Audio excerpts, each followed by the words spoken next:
OpenAI has unveiled exciting new shopping features as part of its latest ChatGPT search update. This innovative enhancement aims to revolutionise the online shopping experience, making it easier for users to find and purchase products. Joining me now is Dr. Karen Sutherland from the University of the Sunshine Coast to break it all down. What exactly is new in this? Take us through what the shopping update looks like. Well, I had a bit of a play with it this morning, and I think this comes off the back of just the popularity of the search function on ChatGPT.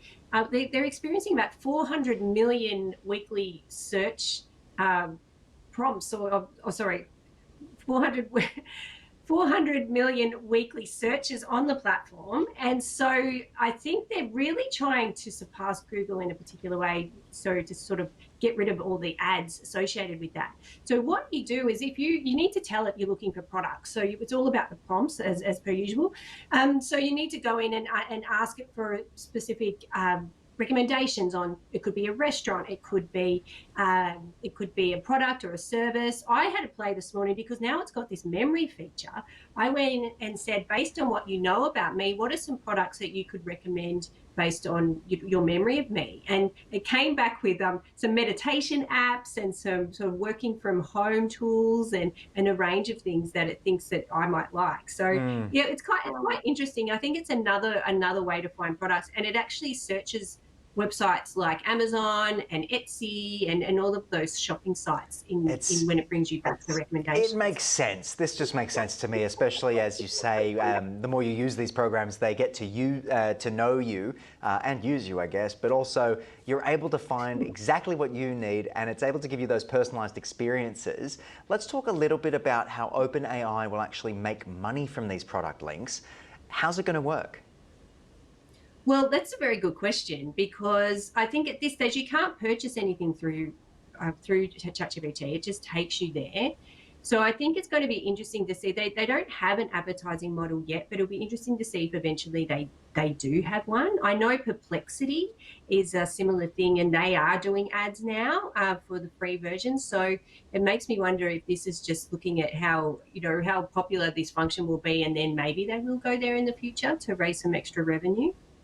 Yeah, interesting. It makes sense that they would be looking to do something like this. But how does it differ from Google Shopping? Is there any major differences other than the fact that we can sort of speak to it in real time? Well, I think it's the lack of ads. So these aren't ads. So when you type in for a product with Google, straight away you get all the ads at the top, and the first few listings are ads. There are no ads with what you get back for ChatGPT when you're searching for products and services, only recommendations based on the web search of the AI.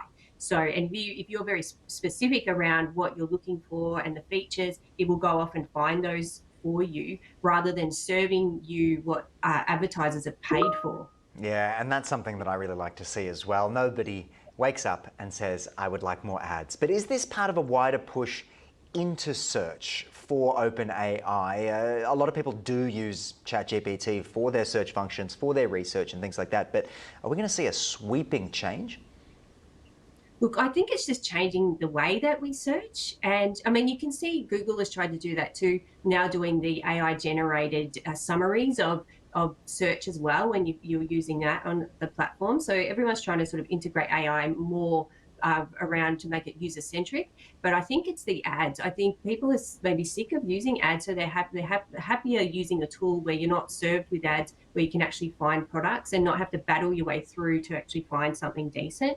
So I think that's going to be the major difference, and people will start to expect, I guess, a cleaner search rather than being, really inundated with what advertisers have paid for that pole position. No doubt advertisers will then work out a way to inject themselves into that space. But lastly, I wanted to touch on this. A survey conducted by the University of Melbourne has revealed that individuals in emerging economies are significantly more inclined to trust AI than those in advanced economies. This is an interesting shift.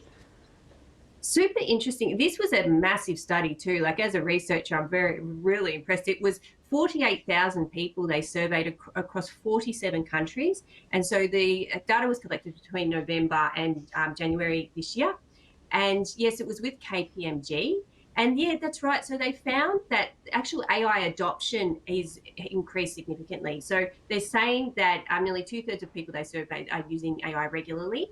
But yes, it seems to be developing countries. 2/3 of developing countries are trust AI, but those in more established countries do not trust it. They're still using it. But they are maybe thinking a bit more critically around its use, which is a good thing. I think it's good not to overly trust AI and always be that human overseeing what it actually does. Yeah, absolutely. And you and I will no doubt keep talking about it as we continue to unpack a little bit more about this, interesting new character that's arrived on the scene. It very much is a new player. But Dr. Karen Sutherland, thank you for your time on the program today.